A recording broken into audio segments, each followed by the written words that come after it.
the truth.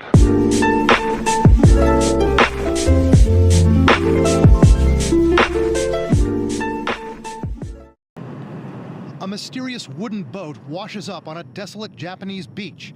Inside, a grisly discovery: 8 skeletons. Japanese officials strongly suspect they were North Koreans.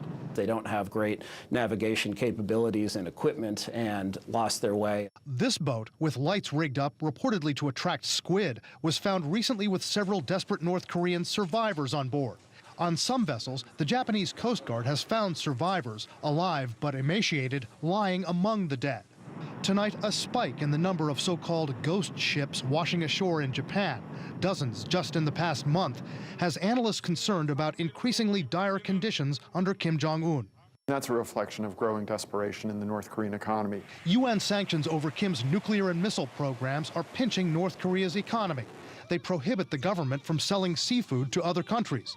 So experts say the regime pressures fishermen to sell their catch on the black market. They're having to rendezvous with foreign vessels in international waters and essentially sell their catches on the high seas so it can be relabeled as Japanese or Chinese or Singaporean fish.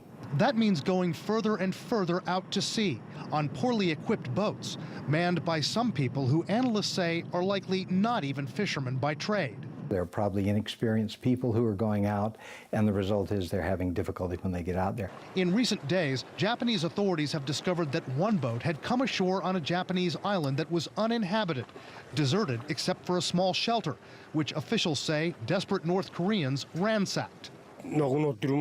Almost everything that was worth any money was gone, from doorknobs to door hinges, anything worth anything. And appliances have disappeared.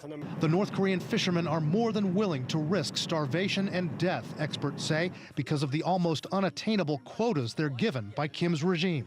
How much pressure would these fishermen have been under to produce more and more and more? Oh, the pressure is incredible in terms of that. They're sent out if they don't catch what they're supposed to, if they're behind, if they lose control of the boat, they will be punished. Japanese officials say at least some of the surviving North Korean fishermen were slated to be returned back to North Korea at their own request. Why?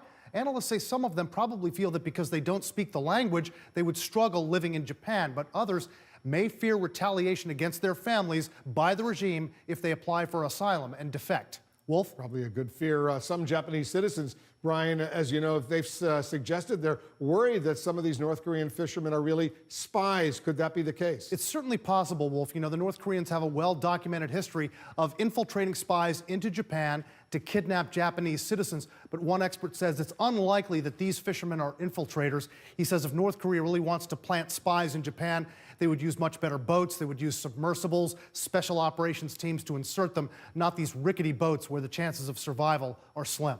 Got 1, 2, 3, 4, 5, 6, 7, 8 M's in my bag.